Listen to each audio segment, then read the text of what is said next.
Chapter 19 of The Witches. The Triumph. Mr. Jenkins had not gone more than a few paces towards the Grand High Witch's table when a piercing scream rose high above all the other noises in the room, and at the same moment I saw the Grand High Witch go shooting up into the air. Now she was standing on her chair, still screaming. Now she was on the tabletop, waving her arms. "What on earth's happening, Grandmama?" "Wait," my grandmother said. "Keep quiet and watch." Suddenly all the other witches, more than 80 of them, were beginning to scream and jump out of their seats as though spikes were being struck into their bottoms. Some were standing on chairs, and some were up on the tables, and all of them were wiggling about and waving their arms in the most extraordinary manner. Then, all at once, they became quiet. Then they stiffened. Every single witch stood there as stiff and silent as a corpse. The whole room became deathly still. "They're shrinking, Grandmama," I said. "They're shrinking just like I did." "I know they are," my grandmother said. "It's the mouse maker," I cried. "Look, some of them are growing fur on their faces. Why is it working so quickly, Grandmama?" "I'll tell you why," my grandmother said. "Because all of them have had massive overdoses just like you. It's thrown the alarm clock right out of whack." Everyone in the dining room was standing up now to get a better view. People were moving closer. They were beginning to crowd around the two long tables. My grandmother lifted Bruno and me up so that we wouldn't miss any of the fun. In her excitement, she jumped up on her chair so that she could see over the heads of the crowd. In another few seconds, all the witches had completely disappeared, and the tops of the two long tables were swarming with small brown mice.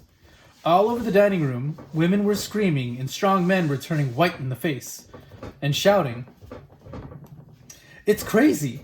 This can't happen! Let's get the heck out of here, quick!" Waiters were attacking the mice with chairs and wine bottles, and anything else that came to hand. I saw a chef in a tall white hat rushing out from the kitchen, brandishing a frying pan, and another one just behind him was wielding a carving knife above his head, and everyone was yelling, "Mice! Mice! Mice! We must get rid of the mice!" Only children in the room were really enjoying it. They all seemed to know instinctively that something good was going on right there in front of them, and they were clapping and cheering and laughing like mad. "It's time to go," my grandmother said. "Our work is done." She got down off her chair and picked up her handbag and slung it over her arm. She had me in her right hand and Bruno in her left. "Bruno," she said, "the time has come to restore you to the famous bosom of your family." "My mom's not very crazy about mice," my Bruno said. "So I notice," my grandmother said. "She'll just have to get used to you, won't she?" It was not difficult to find Mr. and Mrs. Jenkins. You could hear Mrs. Jenkins' shrill voice all over the room. "Herbert!" it was screaming. "Herbert, get me out of here! There's mice everywhere! They'll go up my skirts!" She had her arms high up around her husband, and from where I was, she seemed to be swinging from his neck. My grandmother advanced upon them and thrust Bruno into Mr. Jenkins' hand.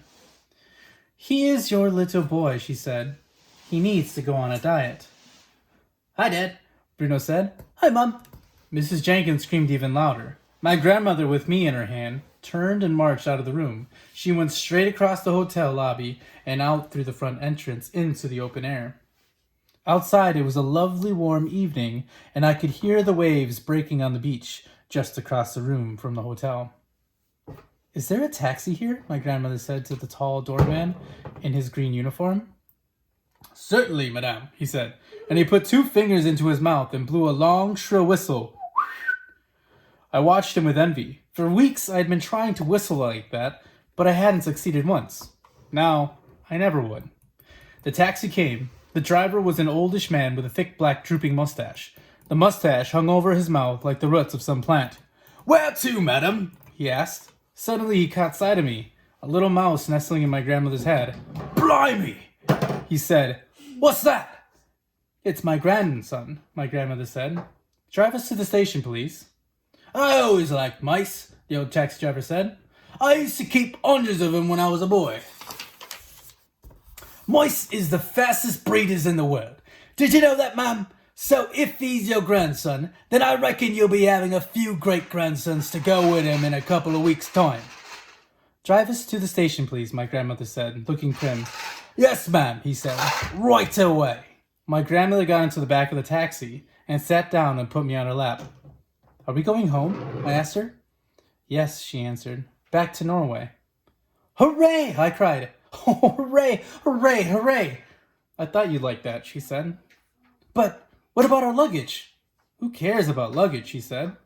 The taxi was driving through the streets of Bournemouth, and this was the time of day when the pavements were crowded with holidaymakers, all wandering about aimlessly with nothing to do. How are you feeling, my darlings? My grandmother said. Fine, I said. Quite marvelous. She began stroking the fur on the back of my neck with her fingers. We have accomplished great feats today, she said. It's been terrific, I said. Absolutely terrific. And that's the end of the chapter.